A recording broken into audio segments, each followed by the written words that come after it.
Hello friends, welcome to exam Funda. दोस्तों, इस video में हम बात करने वाले हैं एग्ज़ाम में सबसे ज़्यादा पूछे जाने वाली भारत की ऐतिहासिक इमारतों के बारे में। ये कब बनी, किसने बनवाई, कहाँ बनवाई और क्यों बनवाई, और ये यूनेस्को के विश्व धरोहर में शामिल है या नहीं। सिर्फ हम इतना ही इसमें चर्चा करेंगे, इससे ज़्यादा और कुछ भी बात नहीं करेंगे, क्योंकि एग्ज़ाम पॉइंट ऑफ व्यू से जो भी पॉइंट ज़रूरी हैं वो सारे मैं आपको इस वीडियो में बताऊंगा। साथ ही साथ हम पूरी 50 भारत की ऐतिहासिक इमारतों को यहाँ पर डिस्कस करने वाले हैं। ये जो वीडियो है दोस्तों, आपके एसएससी, रेलवे या पटवारी, लोअर डिवीज़न क्लर्क या स्टेट या सेंट्रल की किसी भी वैकेंसी के लिए काफ़ी इंपॉर्टेंट होने वाला है दोस्तों। तो वीडियो के स्टार्ट से पहले आप चैनल को सब्सक्राइब कर लें, साथ ही साथ बेल आइकन दबा लें ताकि आने वाले सभी वीडियो के नोटिफिकेशन आपको जल्दी से जल्दी मिल सके। वीडियो को लाइक करें दोस्तों, ज़्यादा से ज़्यादा शेयर करें, और कमेंट बॉक्स में अगर कोई भी ऐसा मंदिर या इमारत जो ऐतिहासिक है छूट जाती है वो आप कमेंट में लिख सकते हैं, ताकि और जितने भी देखने वाले हैं इस वीडियो को या पढ़ाई करने वाले हैं उनको इसका फ़ायदा मिल सके। वीडियो स्टार्ट करते दोस्तों, सबसे पहले अगर हम बात करें तो विश्व प्रसिद्ध भारत का सबसे सुंदर इमारत ताजमहल की हम यहाँ पर बात करेंगे। आमतौर पर सबको इसकी हिस्ट्री के बारे में ज़्यादातर लोगों को मालूम होगा, पर ये चूँकि इस वीडियो में हम इमारतों की बात कर रहे हैं तो इसका भी थोड़ा सा हम बात करेंगे।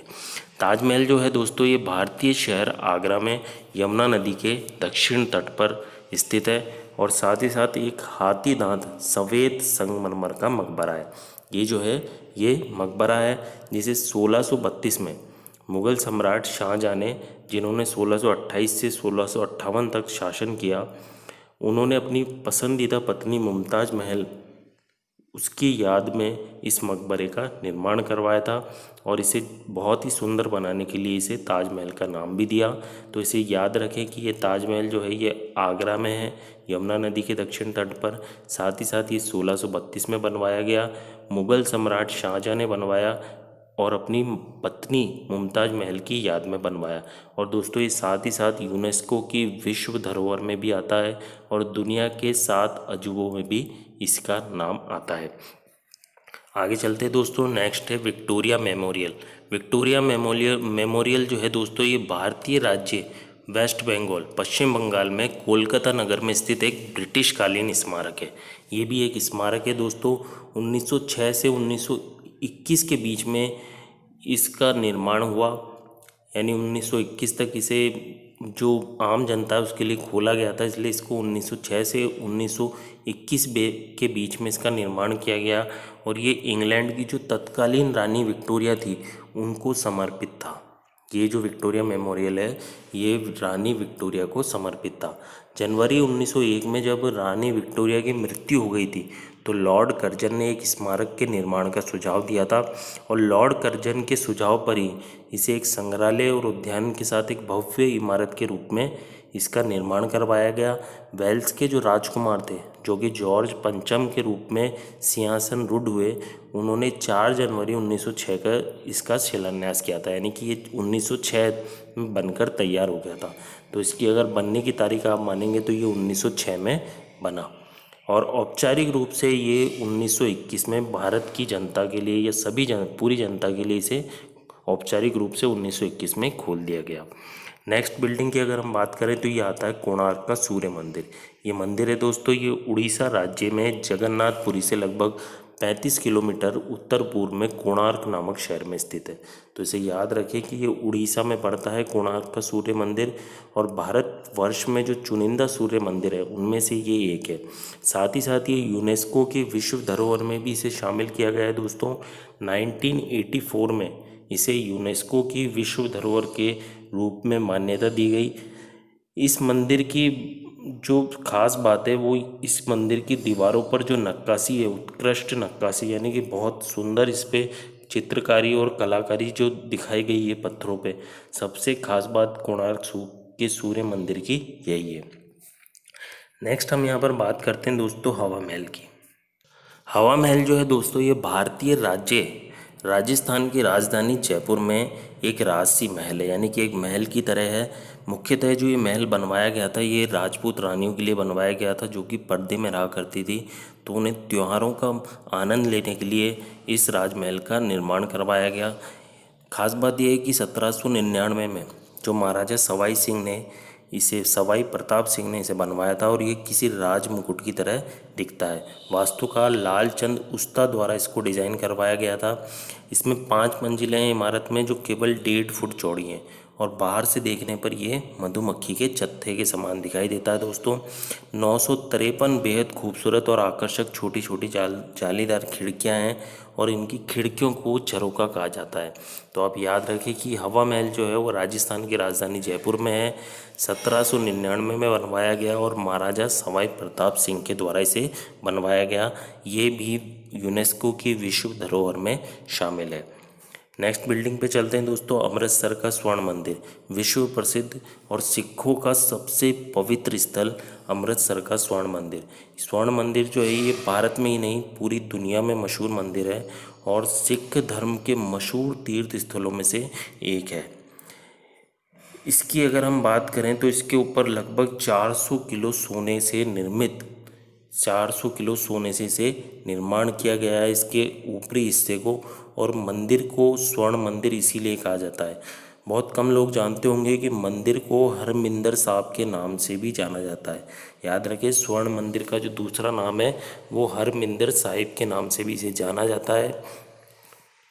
साथ ही साथ अगर हम बात करें तो गुरुद्वारे की जो नींव है दोस्तों, सबसे इम्पोर्टेंट, ये 1577 में जो चौथे सिख गुरु रामदास थे, इन्होंने 500 बीघा ज़मीन पर इसकी नींव रखी। अमृतसर का मतलब होता है अमृत का टैंक या अमृत का कुआं। तो 5वें सिख गुरु अर्जुन देव जी ने इस पवित्र सरोवर व टैंक के बीच में हरमिंदर साहिब यानी कि स्वर्ण मंदिर का निर्माण कराया। तो इसे याद रखें कि अमृतसर में अमृत का टैंक बोला जाता है। तो एक पवित्र सरोवर या टैंक के बीच में हरमिंदर साहिब यानी स्वर्ण मंदिर का निर्माण किया गया। यहाँ सिखों के जो धर्म में जो पवित्र ग्रंथ है, आदि ग्रंथ, उसकी यहाँ पर स्थापना की गई है। और हरमिंदर साहिब परिसर अकाल तख्त के रूप में भी जाना जाता है। मेन आप ये याद रखें कि ये अमृतसर में स्थित है, और 1577 में जो चौथे सिख गुरु रामदास थे, इन्होंने 500 बीघा ज़मीन पर इसे बनवाया था। नेक्स्ट चलते हैं दोस्तों, अगला है मैसूर का महल। मैसूर के महल की अगर हम बात करें दोस्तों, तो ये दक्षिण भारत के कर्नाटक राज्य में बेंगलुरु से 140 किलोमीटर की दूरी पर स्थित है। कहाँ पर स्थित है? दक्षिण भारत के कर्नाटक राज्य में बेंगलुरु से 140 किलोमीटर की दूरी पर स्थित है, और इस महल को अम्बा विलास महल के नाम से भी जाना जाता है। मैसूर का जो महल है इसे अम्बा विलास महल के रूप में भी जाना जाता है दोस्तों। और मैसूर का महल कृष्ण राजा वाडियार थे, इन्होंने चतुर्थ ने 1897 में 1897 में ईस्वी में इसे बनवाया था, और उस समय इसे चंदन की लकड़ियों से बनवाया गया था। पर एक दुर्घटना में ये क्षतिग्रस्त हो गया था। तो मेन अगर याद रखेंगे तो मैसूर के महल का निर्माण कृष्ण राजा वाडियर चतुर्थ ने 1897 ईस्वी में कराया था। उसके बाद यहाँ पर दूसरा महल बनवाया गया। जब ये क्षतिग्रस्त हो गया तो दूसरा महल बनवाया गया, और वाडियार कृष्ण राजा वाडियार चतुर्थ और उनकी माँ कंपानन जमन्नी देवी ने ब्रिटिश वास्तुकार हेनरी इरविन को दूसरा मैसूर महल बनाने की जिम्मेदारी सौंपी। तो आप इसे याद रखें कि हेनरी इरविन जो थे, उनको दूसरा मैसूर का महल जो दूसरी बार बनवाया गया, तो वो हेनरी इरविन ने बनवाया। और दूसरा महल जो था दोस्तों, वो 1912 में बन के तैयार हो गया था। तो इसे याद रखें कि दूसरी बार मैसूर के महल 1912 में बन के तैयार हो गया था। अगर पूछा जाता है कि पहली बार कब बनवाया गया, तो 1897 में आप याद रख सकते हैं। नेक्स्ट आगे चलते हैं दोस्तों, कुतुब मीनार के बारे में भी लगभग सब जानते हैं। कुतुब मीनार जो है वो भारत में दक्षिण दिल्ली शहर के महरौली भाग में स्थित है। दक्षिण दिल्ली के महरौली भाग में स्थित है, और ईंट से बनी हुई सबसे ऊंची मीनार है ये। विश्व की सबसे ऊंची मीनार में अगर पूछा जाएगा तो विश्व की सबसे ऊंची मीनार कुतुब मीनार है। दिल्ली के प्रथम मुस्लिम शासक कुतुबुद्दीन ऐबक ने इस्लाम फैलाने की सनक के कारण जो वैधशाला थी वहाँ पर उसे तुड़वा कर कुतुब मीनार का पुनर्निर्माण 1193 में करवाया गया था। यानी कि जो कुतुबुद्दीन ऐबक था उसने इससे पहले यहाँ पर ये विष्णु स्तंभ के नाम से जाना जाता था, वैधशाला के रूप में। यहाँ पर वेदों पर जो होते थे वो ज्ञान दिया जाता था, उसकी शिक्षा ग्रहण की जाती थी। तो इस कुतुब मीनार का निर्माण उसको तोड़वा कर यहाँ पर करवाया गया और जो उसके उत्तराधिकारी थे इल्तुतमिश, उसने इसमें 3 मंजिलों को और बढ़वाया और सन 1368 में फिरोज शाह तुगलक ने 5वीं और अंतिम मंजिल बनवाई थी।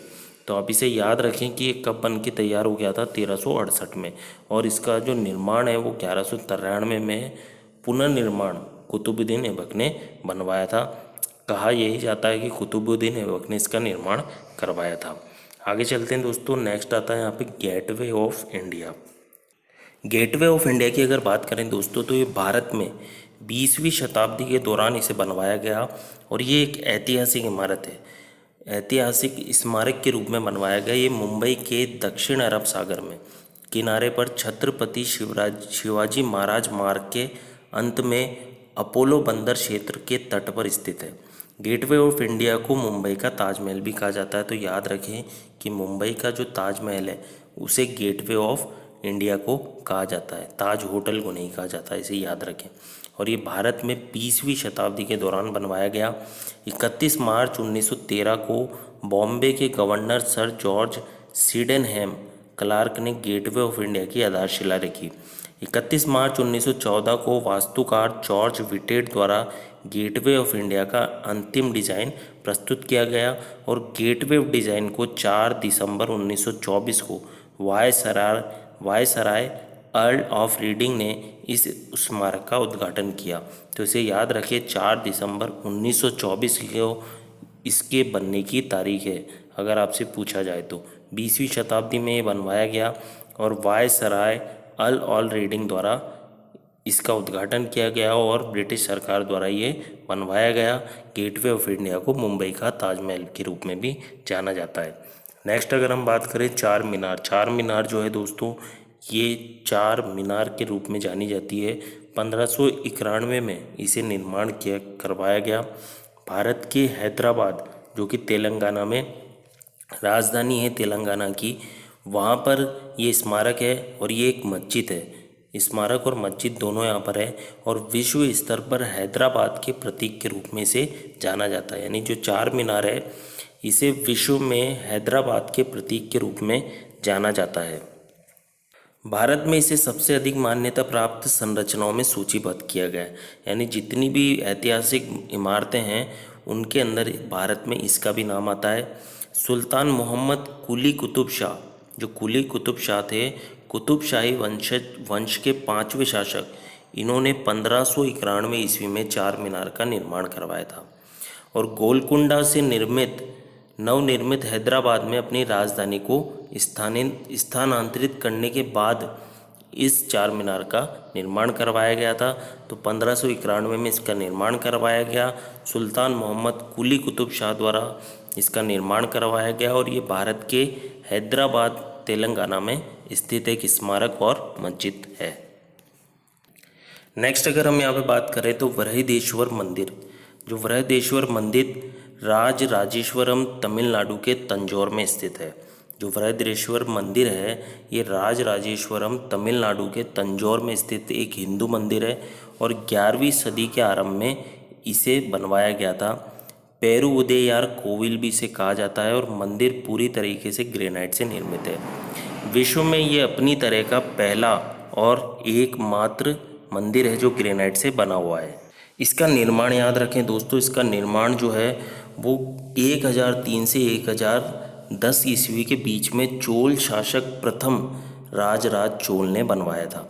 तो इसका नाम याद रखें, ये इंपॉर्टेंट है। वृहदेश्वर मंदिर का निर्माण राज चोल ने करवाया था, जो कि चोल शासक के प्रथम थे और उनके नाम पर इसे राजराजेश्वर मंदिर का नाम दिया गया था। उन्हीं के नाम पर इसे राजराजेश्वर का नाम दिया गया है। नेक्स्ट पे चलते हैं दोस्तों, आमेर दुर्ग की बात करते हैं। विश्व धरोहर में आता है दोस्तों ये, और आमेर का जो दुर्ग है या आमेर का किला, इसे आम्बेर का किला भी कहा जाता है। और भारत के राजस्थान राज्य की राजधानी जयपुर के आमेर क्षेत्र में एक ऊंची पहाड़ी पर स्थित एक पर्वतीय दुर्ग है, यानी कि एक पहाड़ी पर स्थित पर्वतीय दुर्ग है। आमेर का जो कस्बा है वो मूल रूप से स्थानीय मीणाओं द्वारा बसाया गया था। जो वहाँ की मीणा जनजाति है उसके द्वारा ये बसाया गया था। और कालांतर में कछवाहा राजपूत जो थे मान सिंह प्रथम, उन्होंने इस पे राज किया था और इस दुर्ग का निर्माण करवाया था। अब इसकी खास बात याद रखें दोस्तों कि phnom पेन जो थे कंबोडिया में वर्ष 2013 में आयोजित विश्व धरोहर समिति के 37वें सत्र में राजस्थान के 5 अन्य दुर्गों के साथ आमेर के दुर्ग को राजस्थान के पर्वतीय दुर्गों के भाग के रूप में यूनेस्को विश्व धरोहर में स्थल पर घोषित किया गया।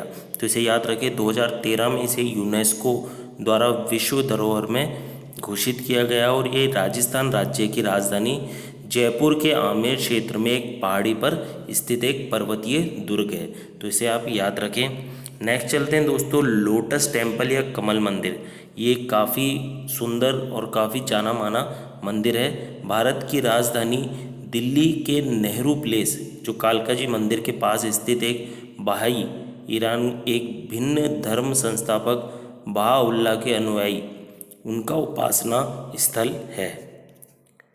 तो ये संस्थापक जो बहाउल्लाह है के अनुयायी उनका उपासना स्थल है और ये अपने आप में एक अनूठा मंदिर है। यहाँ पर ना कोई मूर्ति है और ना ही किसी प्रकार का कोई धार्मिक कर्मकांड यहाँ पर किया जाता है। इसके विपरीत यहाँ पर विभिन्न धर्मों से संबंधित विभिन्न पवित्र लेख यहाँ पर पढ़े जाते हैं। मंदिर का जो उद्घाटन अगर बताया जाए तो वो 24 दिसंबर 1986 को इसका उद्घाटन किया गया और आम जनता के लिए ये 1 जनवरी 1987 को इसे खोल दिया गया। तो ये कहाँ पर स्थित है लोटस टेम्पल? ये राजधानी दिल्ली में स्थित है और जो संस्थापक बहाउल्लाह जो थे उनका ये उपासना स्थल कहा जाता है। किसी प्रकार की कोई मंदिर नहीं है। उद्घाटन 1986 में किया गया और जनता के लिए 1987 को इसे खोला गया। नेक्स्ट चलते हैं दोस्तों, छत्रपति शिवाजी महाराज टर्मिनस। ये जो है दोस्तों बॉम्बे रेलवे जंक्शन का एक टर्मिनस है, सबसे लंबा। पूर्व में जिसे विक्टोरिया टर्मिनस भी कहा जाता था दोस्तों, और इसका लघु नाम छोटा नाम वीटी या सीएसटी के नाम से ये सबसे ज़्यादा जाना जाता है। भारत की वाणिज्यिक राजधानी मुंबई का एक ऐतिहासिक रेलवे स्टेशन है जो मध्य रेलवे का मुख्यालय भी है। तो रेलवे वालों के लिए इम्पोर्टेंट है कि याद रखें कि ये भारत का मध्य रेलवे का भारत का मुख्यालय भी है। सन 1996 यानी 1996 में शिवसेना की मांग पर और नामों को भारतीय नामों में बदलने की नीति के अनुसार स्टेशन का नाम राज्य सरकार द्वारा 17वीं शताब्दी के मराठा शूरवीर शासक छत्रपति शिवाजी के नाम पर छत्रपति शिवाजी महाराजा टर्मिनस में बदला गया। फिर भी वीटी के नाम से ही इसे सबसे ज़्यादा लोग अभी भी जानते हुए। 2 जुलाई 2004 को इस स्टेशन को यूनेस्को की विश्व धरोहर की समिति में विश्व धरोहर स्थल के रूप में घोषित किया गया है। तो इसे याद रखें कि कौन सा वाला जो रेलवे स्टेशन है उसे विश्व धरोहर में यूनेस्को में शामिल किया गया है। सबसे इम्पोर्टेंट इसमें यही है। नेक्स्ट आगे अगर हम चलते हैं तो आगरा का किला आता है। जो आगरा किला है ये लाल किला या किलाए अकबरी इसे कहा जाता है। लाल किला या किलाए अकबरी इसे कहा जाता है या किला रूज के रूप में से जाना जाता है। आगरा का जो किला है ये उत्तर प्रदेश के आगरा में यमुना नदी के दाहिने किनारे पर स्थित है और एक विशाल किला है। इस भव्य संरचना का निर्माण जो है दोस्तों 1573 में मुग़ल बादशाह अकबर ने खुद किया था। यानी मुग़ल बादशाह अकबर द्वारा आगरा किला का निर्माण करवाया गया था। उत्तर प्रदेश में यह आगरा में यमुना नदी के किनारे पर ही स्थित है और ये ताजमहल से कुछ दूरी पर ही स्थित है। अपने ऐतिहासिक महत्व और अनूठे निर्माण के कारण जो आगरा किला है ये भी विश्व धरोहर के रूप में सूचीबद्ध है। इसे याद रखें दोस्तों 1573 में मुग़ल बादशाह अकबर द्वारा इसका निर्माण करवाया गया था। नेक्स्ट चलते हैं मेहरानगढ़ दुर्ग की हम यहाँ पर बात करते हैं। मेहरानगढ़ दुर्ग जो है दोस्तों भारत के राजस्थान प्रांत में जोधपुर में ये स्थित है। 15वीं शताब्दी का ये विशालकाय किला पथरीली चट्टान पर है और मैदान से लगभग 125 मीटर की ऊंचाई पर स्थित है। अब इसका राजस्थान में जोधपुर में है और सबसे बड़े किलों में इसका नाम आता है। इसके निर्माण की बात करें तो राव जोधा, जो राव जोधा थे वहाँ के शासक, उन्होंने 1459 में इसे निर्माण करवाया था। तो इसे याद रखें, मेहरानगढ़ दुर्ग जो है वो जोधपुर में स्थित है। राव जोधा द्वारा 1459 में इसका निर्माण करवाया गया और ये भी यूनेस्को की विश्व धरोहर में शामिल है। अगला यहाँ पर आता है मीनाक्षी सुंदरेश्वर मंदिर या मीनाक्षी अम्मा मंदिर। काफ़ी मशहूर मंदिर है और केवल मीनाक्षी मंदिर जो है भारत के तमिलनाडु राज्य के मदुरई नगर में स्थित है। तमिलनाडु में मदुरई नगर में ये स्थित है। हिंदू देवता शिव, जिन्हें सुंदरेश्वर या सुंदर ईश्वर के रूप में माना जाता है, एवं उनकी जो भार्या हैं देवी पार्वती, जो देवी पार्वती हैं उनको मीनाक्षी या मछली के आकार की आंख वाली देवी के रूप में जाना जाता है। इन दोनों को ये समर्पित हिंदू मंदिर है और ये जो मंदिर है ये पांड्या राजाओं के राज चिन्ह मछली इस पर आधारित है और ये मंदिर जो है तमिल भाषा के ग्रह स्थान 250 वर्ष पुराने मदुरई नगर की जीवन रेखा है। तो इसे याद रखें, 250 वर्ष पुराना मंदिर है और हिंदू देवता शिव और पार्वती को समर्पित है। मदुरई नगर तमिलनाडु में ये स्थित है। नेक्स्ट अगर हम बात करें तो रानी की वाव। रानी की वाव भी काफ़ी चर्चित है।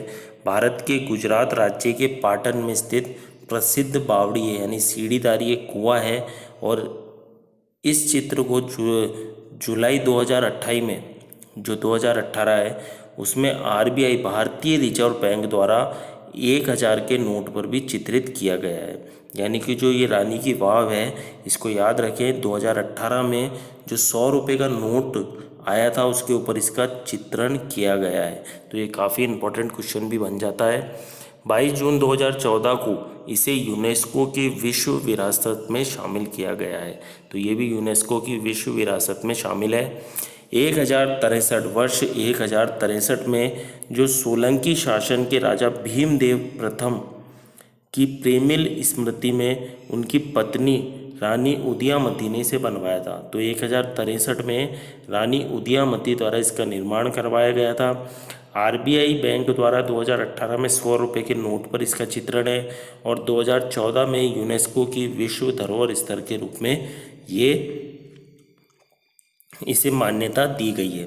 तो इसको इम्पोर्टेंट है, याद रखें। नेक्स्ट चलते हैं दोस्तों गोलकोंडा किले पर। गोलकोंडा किला जो है इसका निर्माण मराठा साम्राज्य के समय पर हुआ था और इस शहर और किले का निर्माण ग्रेनाइट हिल में 120 मीटर की ऊंचाई पर स्थित है और विशाल 4 दीवारी से ही घिरा हुआ है।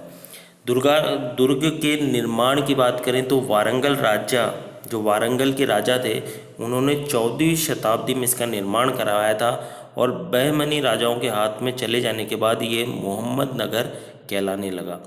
तो कई बेशकीमती चीज़ें जैसे कोहिनूर का हीरा वो गोलकोंडा किले या पहाड़ी से हमें भारत को मिला है। तो इसे याद रखें। नेक्स्ट अगर बात करें कुंभलगढ़ का दुर्ग, जो कुंभलगढ़ का दुर्ग है ये राजस्थान के राजसमंद जिले में स्थित है। इसका जो निर्माण कार्य होने पर महाराणा कुंभा ने सिक्के डलवाए थे जिस पर कि इस दुर्ग का नाम और इस दुर्ग की आकृति अंकित थी। किले का निर्माण की बात करें तो ये राजसमंद जिले में स्थित है और इस दुर्ग का जो निर्माण है वो महाराणा कुंभा ने सन 13 मई 1459 शनिवार को इसका निर्माण करवाया था। इस किले को अजयगढ़ के नाम से भी जाना जाता है क्योंकि इस पर विजय पाना बहुत ही दुष्कर कार्य माना जाता था। इसके चारों ओर एक बड़ी दीवार बनी हुई है जो चीन की दीवार के बाद विश्व की दूसरी सबसे बड़ी दीवार है। याद रखें, विश्व की दूसरी सबसे बड़ी दीवार कुंभलगढ़ के दुर्ग पर स्थित है और इस दीवार की जो लगभग 36 किलोमीटर लंबाई है और ये किला यूनेस्को की विश्व धरोहर में शामिल है। याद रखें। नेक्स्ट चलते हैं basilica of Bom Jesus church. ये जो चर्च है एक तरीके का एक चर्च है, बेसिलिका ऑफ बॉम जीसस। 24 नवंबर 1594 में इसकी नींव रखी गई और 15 मई 1605 में फादर एलेक्सिया डी मेनेजेस के हाथों इसका चर्च का जो कार्यभार था वो पूरा हुआ। भारत के गोवा राज्य की राजधानी पणजी से लगभग 10 किलोमीटर की दूरी पर स्थित है दोस्तों ये बैगीनीनम नामक स्थान पर ये स्थित है। और ये चर्च जो है पुराने गोवा में स्थित है और ओल्ड चर्च के नाम से भी इस बेसिलिका ऑफ बॉम जीसस को जाना जाता है और ये गोवा का सबसे पुराना चर्च है। मेन आपको यहाँ पर ये याद रखना कि बेसिलिका ऑफ बॉम जीसस जो चर्च है ये गोवा में स्थित है। इसका याद रखें, इसके निर्माण को याद रखें, 1605 है और बैगीनीनम नामक स्थान पर ये स्थित है। ओल्ड चर्च के रूप में भी इसे कहा जाता है। नेक्स्ट अगर हम बात करें महाबोधि विहार या महाबोधि मंदिर, बोध गया में स्थित प्रसिद्ध बौद्ध विहार है और यूनेस्को ने इसे भी विश्व धरोहर के रूप में घोषित किया हुआ है। और यह विहार उसी स्थान पर खड़ा है जहाँ पर गौतम बुद्ध ने 6वीं शताब्दी में ज्ञान प्राप्त किया था। जानकारों द्वारा लगाए गए अनुमान के अनुसार जो राजा अशोक है उनके द्वारा महाबोधि मंदिर का निर्माण करवाया गया, वो इनके संस्थापक माने जाते हैं।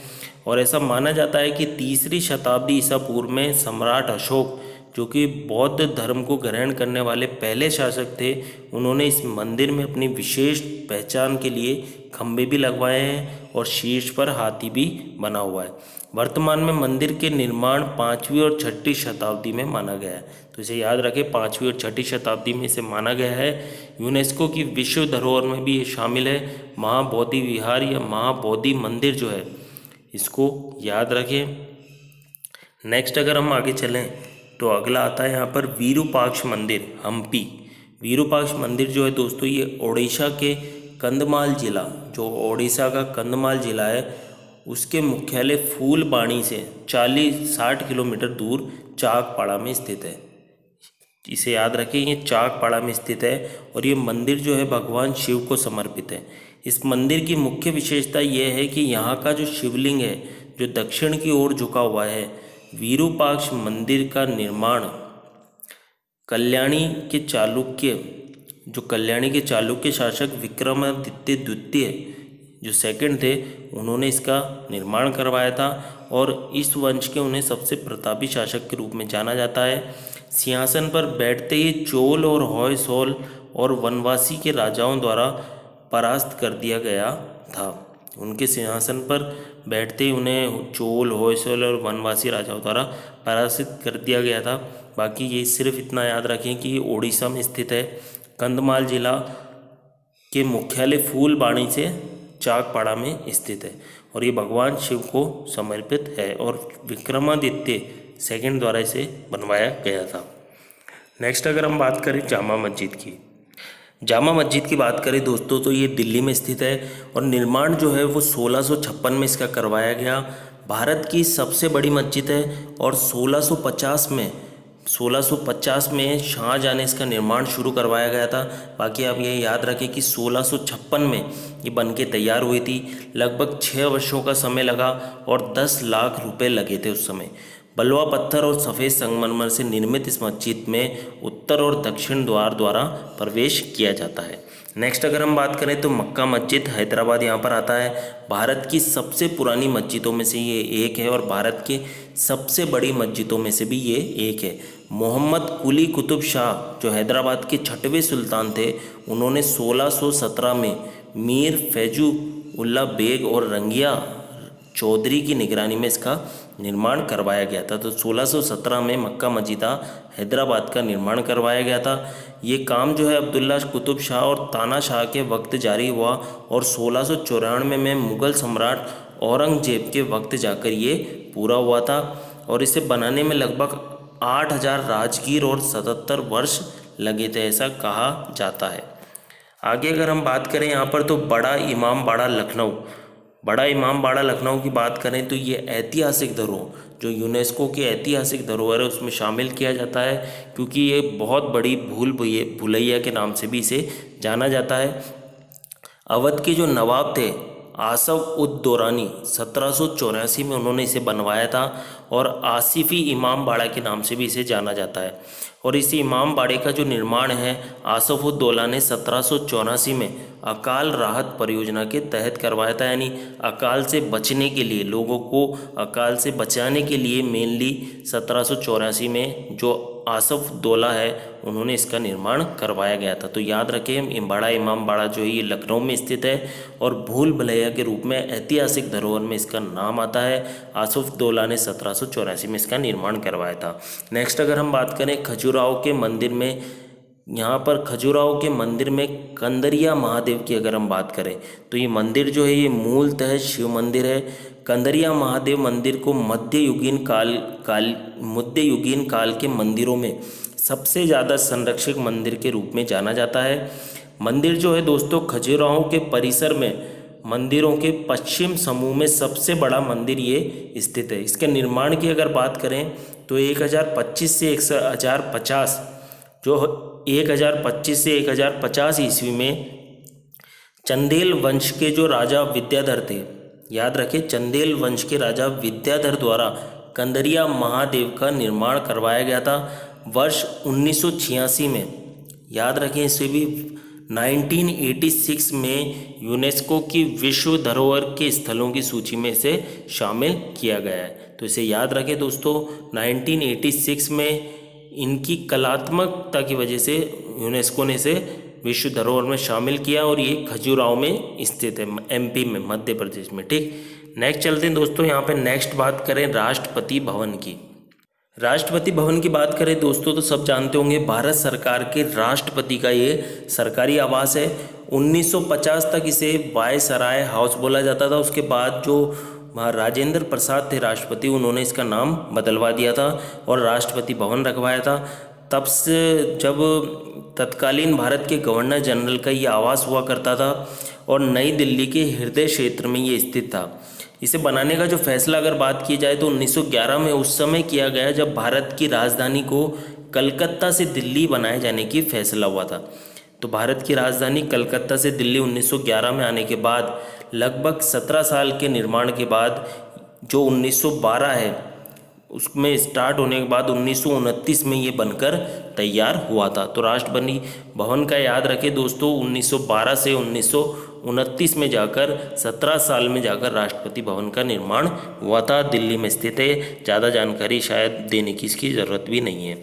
नेक्स्ट अगर हम बात करें सिटी पैलेस जयपुर की, दोस्तों सिटी पैलेस जयपुर जो है ये राजस्थानी और मुग़ल शैलियों, जो मुग़ल और राजस्थानी है दोनों शैलियों का मिश्रित संरचना है और पूर्व शाही परिवार का ये निवास स्थान हुआ करता था। पुराने शहर के बीचों बीच स्थित है।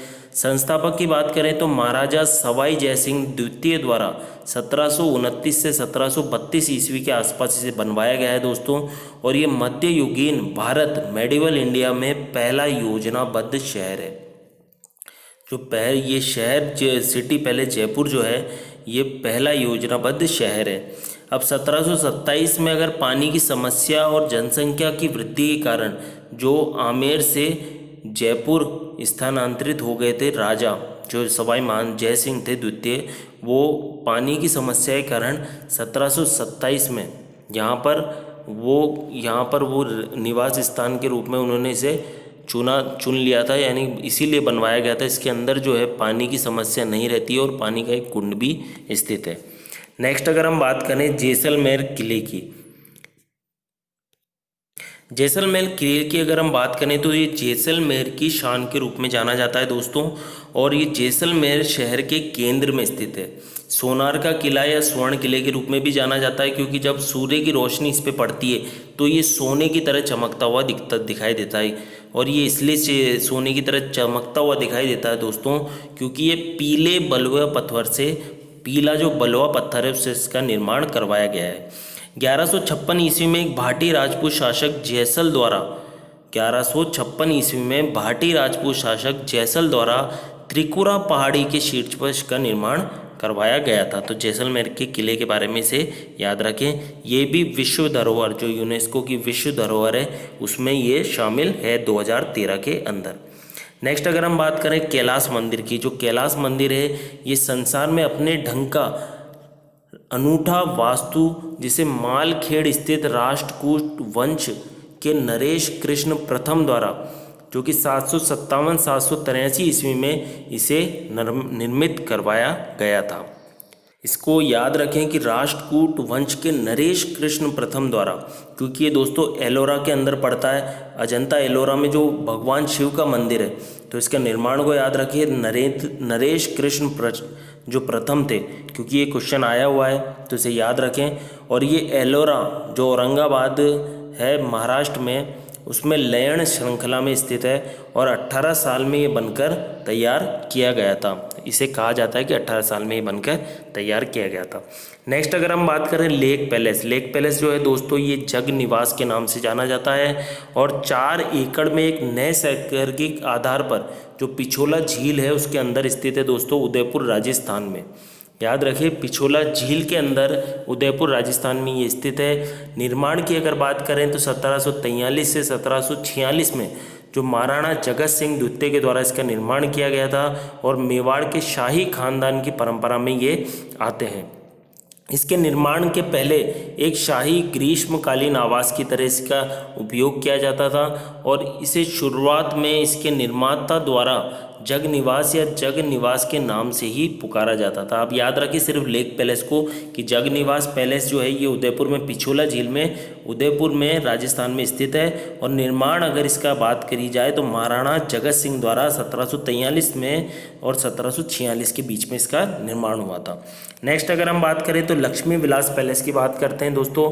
इंडो सर सैनिक रिवाइवल आर्किटेक्चर द्वारा बनी हुई ये एक ऐसी संरचना है जो पूरी दुनिया में काफ़ी ज़्यादा चर्चित रहती है। आलीशान महलों में इसका नाम लिया जाता है। इसके निर्माण की बात करें तो इसकी नींव जो है 1880 में रखी गई और लगभग 10 साल में 1890 में ये पूरा हुआ। इस महल की संरचना है दोस्तों राजस्थानी इस्लामिक और विक्टोरियन आर्किटेक्चर, इन तीनों का एक संगम है। और अगर इसकी जगह की बात करें तो ये वडोदरा में स्थित है। याद रखें गुजरात में स्थित है ये वडोदरा में लक्ष्मी निवास पैलेस।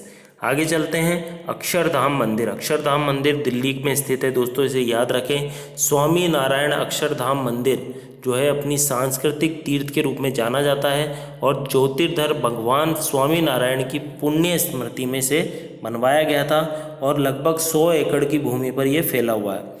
अब दुनिया का सबसे विशाल हिंदू मंदिर परिसर जो है ये 26 दिसंबर 2007 को गिनीज बुक ऑफ वर्ल्ड में इसका रिकॉर्ड किया गया था। मैंने इसीलिए इसे यहाँ पे लिया है क्योंकि जो सबसे इम्पोर्टेंट है, याद रखें दोस्तों, दिल्ली का अक्षरधाम मंदिर जो है सबसे बड़े परिसर के लिए Guinness book of world records में से 2007 में शामिल किया गया था। नेक्स्ट अगर हम आप यहाँ पर बात करें तो ग्वालियर का दुर्ग आता है दोस्तों। ग्वालियर शहर का प्रमुखतम स्मारक के रूप में इसे जाना जाता है और कछवा शासक जो थे सूरज सेन, उनके द्वारा इसका निर्माण कराया गया और बघेल शासकों ने लगभग 600 से 700 साल तक इस पर शासन किया। जो गुजरी महल है इसके अंदर उसका निर्माण रानी मृगनयनी द्वारा करवाया गया। तो इसे सिर्फ इतना याद रखें, ये ग्वालियर शहर में जो स्थित ग्वालियर दुर्ग है इसका निर्माण कछवा शासक सूरज सेन ने करवाया था। नेक्स्ट अगर हम बात करें सेल्यूलर जेल की, ये काफ़ी पुरानी और चर्चित जेल है। इस पे काला पानी की सज़ा के लिए मुख्यतः कैदियों को भेजा जाता था। जो सेल्यूलर जेल है दोस्तों ये अंडमान निकोबार द्वीप में राजधानी पोर्ट ब्लेयर में बनी हुई है और अंग्रेजों द्वारा भारतीय स्वतंत्रता संग्राम में जो सेनानी थे उनको कैद करने के लिए बनाई गई थी और मुख्य भारत भूमि से ये हजारों किलोमीटर दूर स्थित है और समुंदर से कई हजार किलोमीटर दुर्गम मार्ग में के द्वारा वहाँ पर जाया जाता है और ये काला पानी के नाम से काफ़ी ज़्यादा कुख्यात है, यानी काला पानी के नाम से ज़्यादा जानी जाती है। निर्माण की बात करें दोस्तों तो 1896 में निर्माण आरंभ हुआ और 1906 में इसे शामिल पूर्ण रूप से बना लिया गया।